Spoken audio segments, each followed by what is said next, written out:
If one morning you were to ride in Bertie the bus, you would run down the winding country road with him, cross over stone-walled bridges, and travel past Thomas's branch line. Then you would hear Bertie's friendly greeting as he sees one of his friends pass by. His name is Tom Tipper, the postman.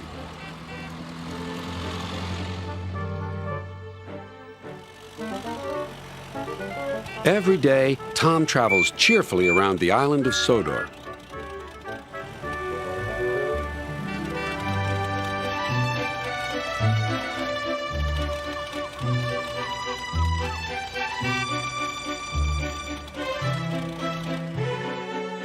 He stops at stations collecting letters and parcels from Thomas and Percy's mail trains. Then he delivers the mail to farms and cottages far and wide.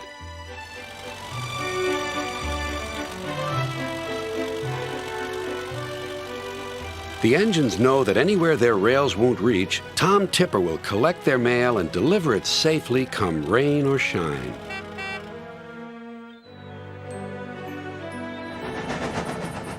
He's always ready to help load mailbags onto the trains, too. "Thank you, Tom," whistles Percy. "Yes, indeed," agrees Thomas. "You're a really useful postman."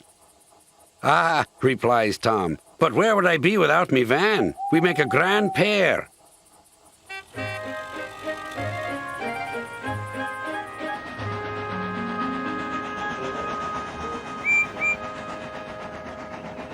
One day, Tom wasn't at the platform. A postman they didn't know dumped the bags on the platform and disappeared. "What happened to Tom?" wondered Percy. "And his old van," said the driver. "No wonder the new postman looks cross. Trying to carry mailbags on a bicycle would make anyone miserable." Next morning, the engines were glad to see Tom back again, but he looked very sad. "The postmaster decided my van was too expensive to run. The rounds take longer on my bike. I'm sorry, I can't stop to help you." "I wish I could cheer Tom Tipper up," sighed Percy, the small engine. He was just wondering about how this might be done when his thoughts were rudely interrupted. A man was shouting at Tom Tipper. "You've got to come back to Sir Topham Hatt's office. He needs you to sign some important papers right away." "Oh dear," replied Tom Tipper. "This is going to make me later still."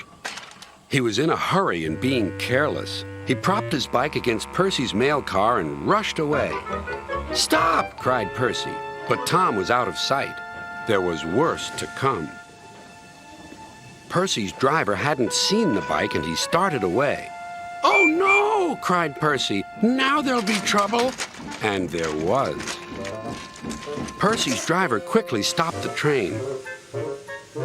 Everyone came running to the scene. Tom Tipper's bicycle was in pieces. "I'm sorry, Mr. Tipper," apologized Percy. "Never mind, Percy," said the postman. "It wasn't your fault. But now I've only my legs to get the mail delivered. Whatever will happen next?" Tom Tipper soon found out. Next day, he was waiting happily for Percy.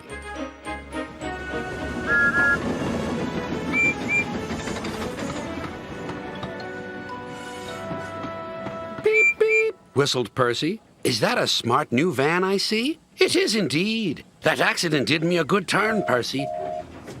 My chief decided a new van would do the job. Much better than another bike, and worth the expense. Now I can always be on time again."